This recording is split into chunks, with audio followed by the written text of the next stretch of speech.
that part. So I call my mom, I'm like, oh, this might be real. I don't know. And so she tells me, because she like bird watches and all that, and she tells me that there's this new butterfly in her garden, and these yellow tiger swallowtails go in and attack them and eat them. And she's like, you think that butterfly is my mother? I was like, yeah. But then I didn't find out until later that there's quite a few cultures where butterflies, actually, they believe that the butterflies are either their ancestors or messengers of their ancestors. And one of those cultures is my own. I didn't know until I did this comic. My stepmother told me that in the Yoruba tradition, which my father is Nigerian, that they believe that butterflies are messengers of your ancestors. So, yeah, I was tapping into something that I didn't know. So you're able to check out Hanky Code in Space. You want to talk about a little bit about this? It's a true story. And I just was interested, I like a lot of people here, I'm sure. I'm a fan of people like Octavia Butler and Eddie Okorafor who write Black people in the future. And so I thought, one of the things I love particularly about Eddie Okorafor is that 300, 400 years in the future, she writes mostly about Central Africa. People are still, have the same tribal identities, but, and use, modern tools, but still are very much who they are today. And so I thought about the same with African Americans being the same people. It's in space, but it's still a Black Pride cookout. And so I wanted to draw different kinds of Black folks, different hairdos, different skin tones. So that was a lot of fun for me, and just trying to come up with what group of three friends feels realistic. So. I just like because the thought into the uniforms, the patches. You all do like one little really well. And this was one of my favorites when they walk into the hotel room and see this panoramic view of their suite. That was really fun. I don't particularly care for drawing backgrounds. I do love drawing space, but the furniture and the lighting, but I got through it. And then there's, I think it's a couple more images, and there's a splash page of everybody dancing and when they arrive at the cookout.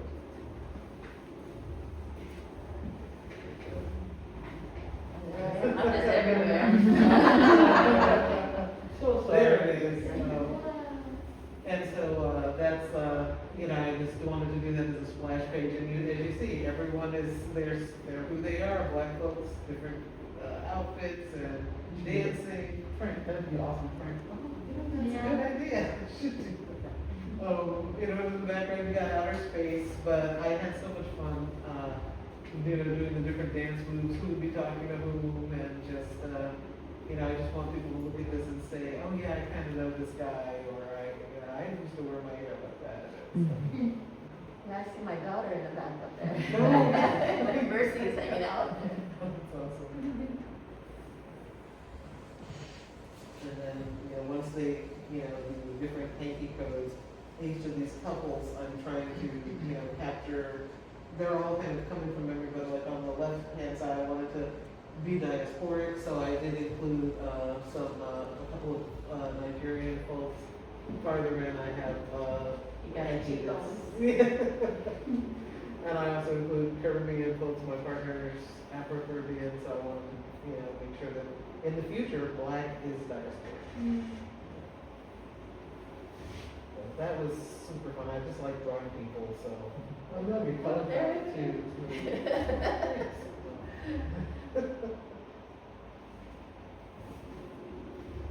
Now we have some babies work up here. You want to tell us a little bit about their hair down here?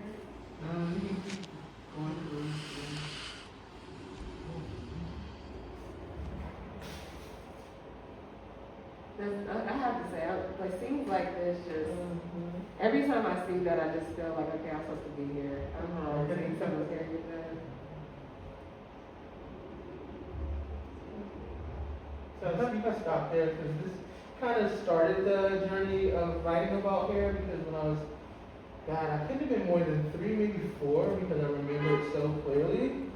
Being in the living room with my 4 brothers and they were watching Star Trek and they were supposed to be babysitting me and not paying any attention to me. So being the little dramatic kid that I was, I went under the table with scissors and cut my pigtails off. Oh. Because I knew they would get in trouble because they were supposed to be watching me.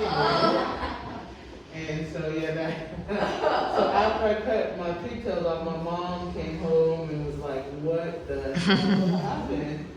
And shaved my head so that it would all grow back evenly. And unbeknownst to me, the technique she was going to use to make it all grow back was she called pulling it up for the roots. So I don't know if she was punishing me on purpose, but every time she brushed my hair at night, she'd pull it and brush it like hundreds and hundreds of times. And then eventually it all grew back, but yeah, for months and months. If you keep going, there's a couple of tales about that. Like you are just gonna, you're gonna grow your hair down. And so she just brushed my hair until it came back. And now it's full circle. I don't have any hair again, I've shaved my head again, but yeah, there's pictures of me in different hairstyles. But it's really nostalgic about a kind of rite of passage of black girl getting their hair braided and pressed. A lot of black girls remember the first time getting their hair pressed and burning your scalp or burning your ear. And, so just stuff like that. And wearing those horrible hairstyles.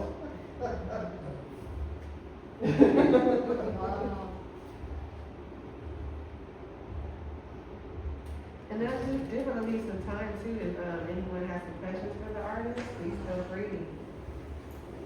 Yeah, I have a question. These stories are so rich, and I wonder how much of the meaning that you create in the story happens on the page while you're working, versus like internally before it enters the page. Is that something that I struggle with, wanting to know the answer before it hits the page? So I wanted to know your process of specifically meaning making with your work and like finding your grains of truth in it as you make it. I think I usually start with some idea, and like Iwan, mine is all visual first. And so I'll come up with a bunch of pages that are just all visually, storytelling visually, but then I make meaning from the images that I either remember, or if it's nonfiction, something that I've researched. But it definitely comes together on the page more so than just something that I learned early on in art school is that you don't want to have the answer before you start. You don't want to have the solution before you want to use the time to explore and use the time to make something out of that journey, right?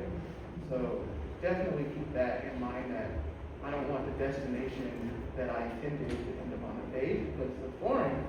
I mean, also, you don't want your work to be one note. I don't want you to read it and get it. I want you to have to mull it over and put through it. So if I'm going through that process, a lot of times that will end up on the page, and you're going to have to go along that journey with me. So basically, it arrives as we go. What's that? It basically arrives as For we go. sure, and especially visually, right? I don't want it to be so easily accessible. Technically, I want it to be easily accessible, but like in your mind, I want you to have to figure it out.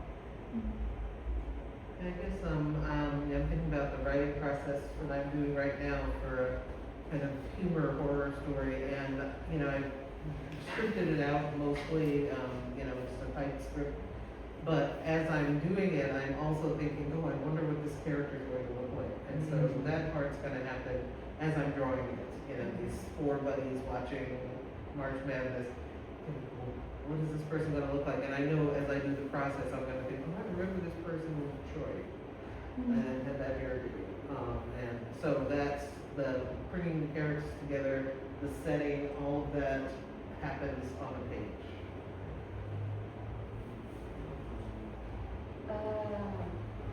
So for me, I don't necessarily have like, oh, I write the script first and then I draw, or oh, I draw and then I get the script, or it's kind of back and forth. There are some exercises that work for me.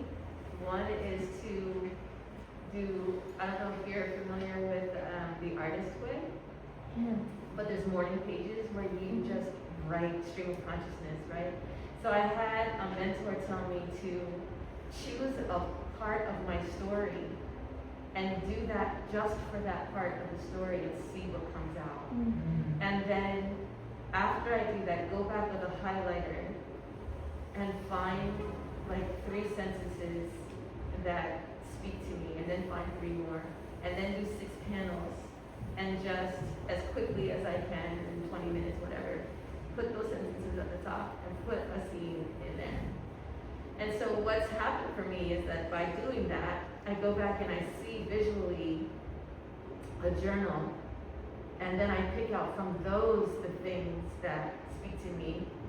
Then when I'm actually doing the drawing, when I realize I don't have to just do 6 panels, I can choose what's appealing to me, right? And when I start to do that, it kind of goes back and forth. Like I start to see like patterns, I start to see things that don't need to be said because they're shown. I start to see things that need to be said for emphasis.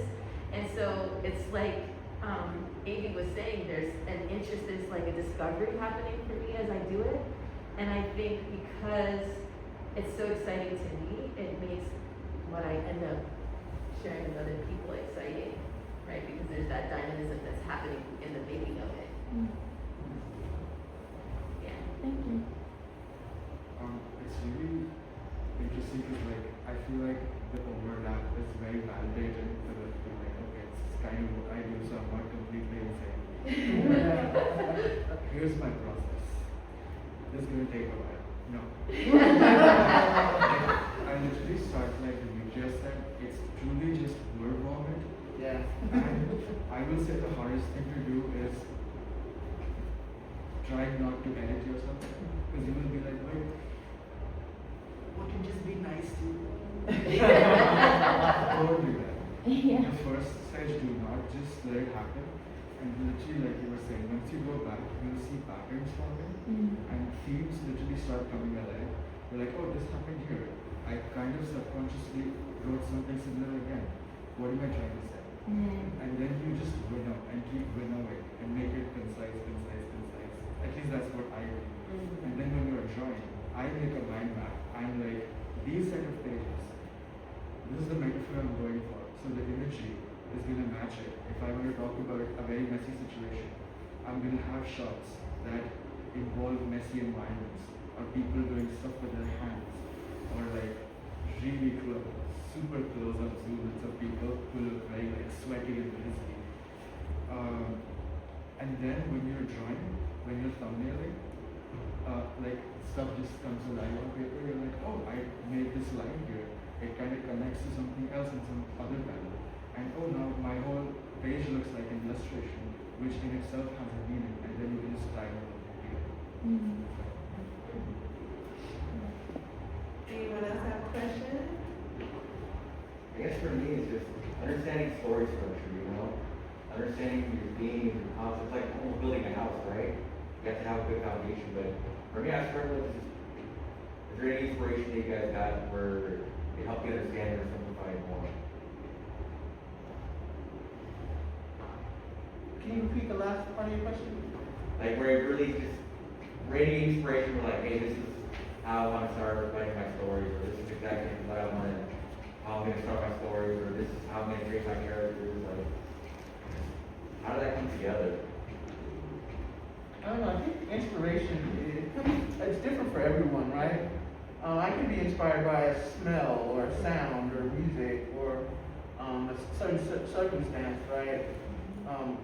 Certain way of being. I think it just depends on what I'm writing. Nonfiction, a lot of times, a lot of my work is around mental health or physical health, and so I don't really need inspiration per se. I can just write actually what has happened to me, so that I really don't need to draw from an external source, because I'm telling my own story.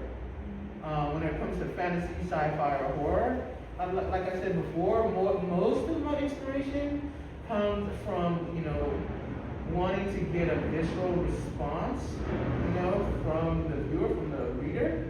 And like I said, if I'm excited about it, if I'm, shocked or disgusted or confused or any of those things, like Demetri was saying, it's going to translate on the page. So that inspires me to to make sure that I'm translating a lot of love and joy for what I'm doing. And if I'm giggling while I'm killing people, they're probably gonna enjoy it. You know, one of the exercises that people have been known to do in art school is to draw from the masters, right? To go to a museum and find a painting that you really like and do a drawing of that painting. I do that with comics. If there is a comic that is inspiring to me or that I think is really good, I might draw it in my sketchbook.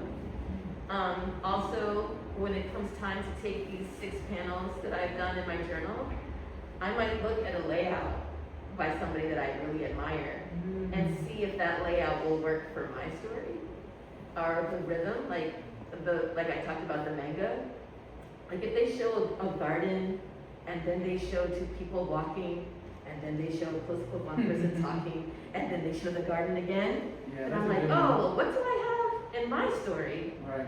I don't have a garden, but maybe I show the bedroom.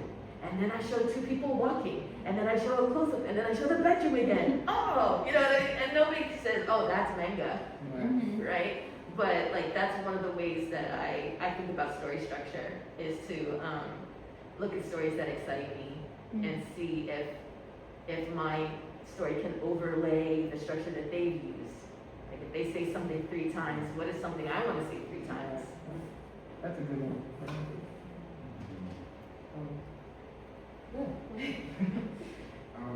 I would say read your favorite books or media and just go back and write down what you remember. Like, oh, what do I remember from the story? And that's literally like, that will tell you exactly what you will say in your story. And study stuff that is very basic and simple, like jokes, I would say, like setup, punchline, just crisp, clean communication, or even like look at ads, stuff that really captures you, captures and holds your attention for a limited period of time, but really quickly and very deeply. So like look at ads or like poster and be like, oh, why am I being drawn to this? What in here looks like, like what looks interesting to me, like why am I doing this? And then go back and like try to, mush those things together and be like, what did I learn from this? Right?